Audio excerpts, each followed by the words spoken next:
The 2021 NBA draft has already proven to be one of the best in recent NBA history, and I think in the long term, it will end up as one of the best draft classes that the league has ever seen. But that's not the point of today's video. Today, we're gonna go back and look at that class now that we have almost 2 full seasons of evidence and regrade the picks in the 2021 NBA draft. We begin with the first overall pick. It is Cade Cunningham of the Detroit Pistons, and this is a really difficult player to evaluate because I liked Cade as a rookie, but the team as a whole obviously wasn't very good. It needed more help, and I feel like he was a player that was gonna continue to elevate players around him as you got better players around him. They kind of succeeded in doing that for this year's roster, but Cade has barely played all year because of a weird shin injury that I'm not really sure anybody fully understands or what the severity of it is or if it's going to be a long-term issue. I'm going to give them a B grade at the moment. I still really like Cade, but when you have this little sample size, it's really difficult to give an accurate grade, especially when you consider how great some of the players later on in this class are. I think it's still a very distinct possibility that Cade Cunningham becomes the best overall player in this entire class throughout the entirety of the careers of this class, and so I'm not going to ding them too much for this, but because he hasn't played much this year and because he wasn't clearly the best rookie in the class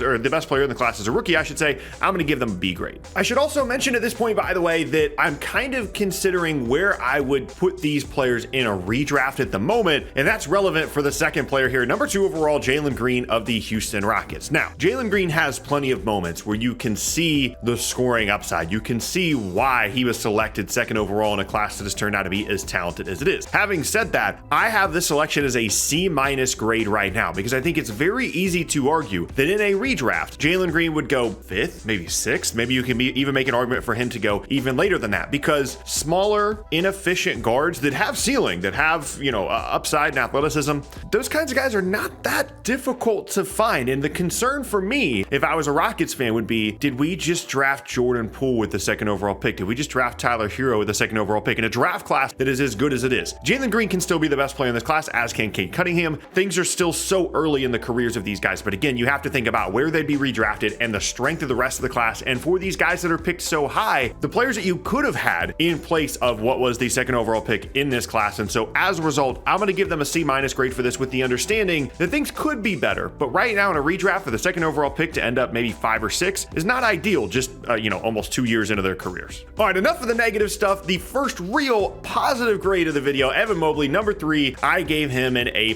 grade. I think it's very easy to argue that Evan Mobley is the best player in this class. In a redraft, I would probably take him first overall for a couple of different reasons. One being it's a little bit easier to find guards and wings than it is to find incredibly versatile front court players that can guard everybody, that is already, in my opinion, one of the best defensive players in the entire league. And this continue to grow offensively as well. There's just a uniqueness component to that. But also, I think his impact on the game is more profound than almost any other player in this class. And there's still so much room to grow for Mobley as well. I don't know if long-term his ideal fit is alongside someone like Jarrett Allen. I think defensively the ceiling is certainly there, but unless he really, really improves as a 3-point shooter, there might be a little bit of weird tweener stuff with him, and maybe he ends up being a 5 long-term throughout his career. But ultimately, to this point in his career, he has been arguably the best player in the entire class, and when that happens as the 3rd overall pick, you get an A+ grade from me. Next up now is an incredibly difficult one, and it is Scottie Barnes of the Toronto Raptors. I'm also going to give them an A+ for this grade because I'm trying not to get too much in my head about not seeing a significant leap from Scottie Barnes this season offensively. He's still been good, but with as good as he was as a rookie, I think our expectations kind of went up for Scottie Barnes because he was someone that the Raptors refused to trade in exchange for Kevin Durant. And so you would think, okay, they think he's a foundational, potential all-NBA caliber player. And I still think that ceiling is there for him. And given where he was selected in this draft, I think that's incredible value. I think it's still an A+ selection. And I'm trying to not have too much recency bias here with Scottie Barnes because I've been a little bit disappointed with his second year in the NBA from an offensive standpoint, but defensively still incredible. Still has an incredibly rare blend of size and skill and athleticism and fluidity. And I fully believe that he's the kind of person and someone that's going to continue to work on their game, continue to get better offensively, and that maybe there's some fit issues there in Toronto where it's difficult for him to play alongside all these like-sized players. That's a conversation for a different day. But in terms of the selection itself, I'm still comfortable putting Scottie Barnes as an A+ selection here at number 4. Next up now, number 5 is going to ruin the positivity here, and that is Jalen Suggs. I'm going to give Orlando a D grade for this. Not that he hasn't had his moments to this point in his career. I've talked about this before. I think the ceiling for him at this point is maybe like a Marcus Smart kind of player, a guy that makes winning plays, a guy that guards, is never really a super consistent scorer or shooter, but someone that you want to have on your team. The reason for this grade being so negative for me is that there are two players selected just a few picks after Jalen Suggs that I think go 2 and 3 in some combination in a redraft right now. And anytime you have the opportunity to get that level of value later on in the top 10 of a class, and that doesn't happen and already looks like one of the worst players in the top 10 in a redraft, to me, in a class this talented, that has to come with a very negative grade, thus the D level grade for Jalen Suggs going to Orlando 5th overall. Speaking of players that would go highly in a redraft, number 6 overall, Josh Giddey for the Oklahoma City Thunder, I'm going to give them an A+.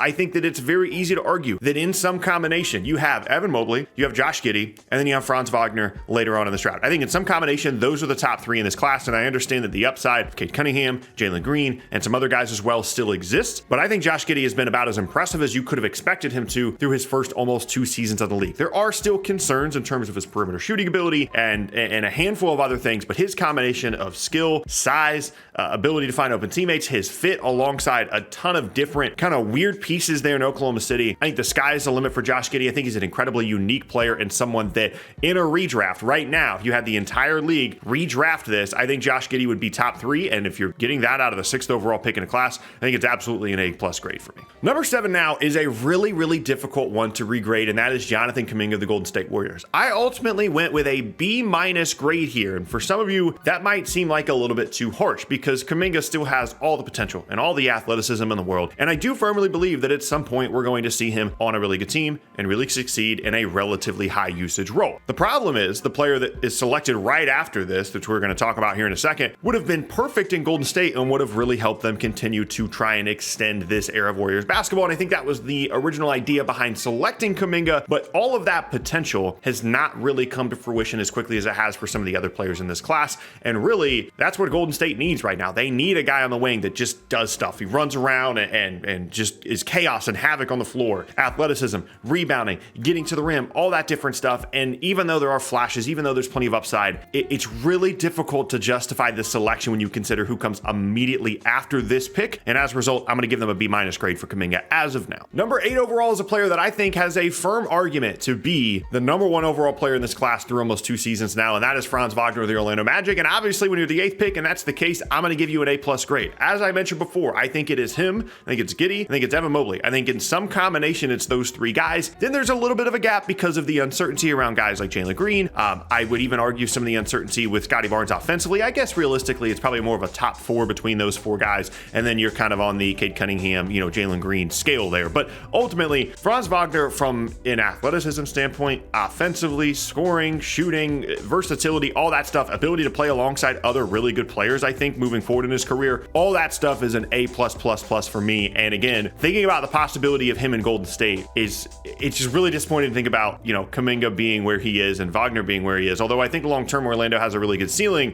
because I think he would have been perfect in Golden State. He's been unbelievable. I think it's an A+ grade. Now, that top 8 is really the heart of this draft class. When we continue to look back on this class for years and years and years, the top 8 is what people are going to continue to go back to. However, there are some other players, mostly positive, that I want to mention here, but we're going to begin with a negative. Number 9 overall, Davion Mitchell. I'm going to give the Kings like a C- for this. Essentially, played a good amount as a rookie, relatively irrelevant. That's like the worst phrasing I could have possibly used there. He's kind of irrelevant for a Kings team that has obviously turned around, is very good this year, but you would have hoped that a former top 10 pick would have had a little bit more to do with this turnaround they've had. He still plays some and he guards well and stuff like that, but long term, I think his future as an NBA starter, I think, is certainly up in the air, and so I'll give them a C- grade for that. Also, have to mention number 16 overall, Alperen Sengun. I'm going to give Houston an A grade for this. The only reason it's not an A+, obviously it's fantastic value. I think he's a very good offensive player. I think there's a lot of stuff there to work with, but we could be looking at a player that just cannot stay on the floor defensively ever, and as a result, all of the offensive skill that he has and all the upside that he has on that on the floor will be completely mitigated, and I couldn't quite give them an A+. It's obviously great value, but the defensive concerns are certainly there, as well as the fact that I'm not sure Houston is the place for him to develop, but that's a conversation for a different day. I'm going to give them an A grade for Sengun at number 16. Some other guys I want to talk about as well. Trey Murphy going to the Pelicans. I'm going to give them an A grade as well. Anytime you get a guy that can shoot and can guard, has great length, and has shown a little bit of on-ball scoring ability the way that Trey Murphy has outside of the lottery, that's fantastic. fantastic value. I'm going to give them an A grade as well. Then a couple of other guys we're going to hit quickly. Quentin Grimes, number 25 overall, going to New York. I'm going to give them an A+.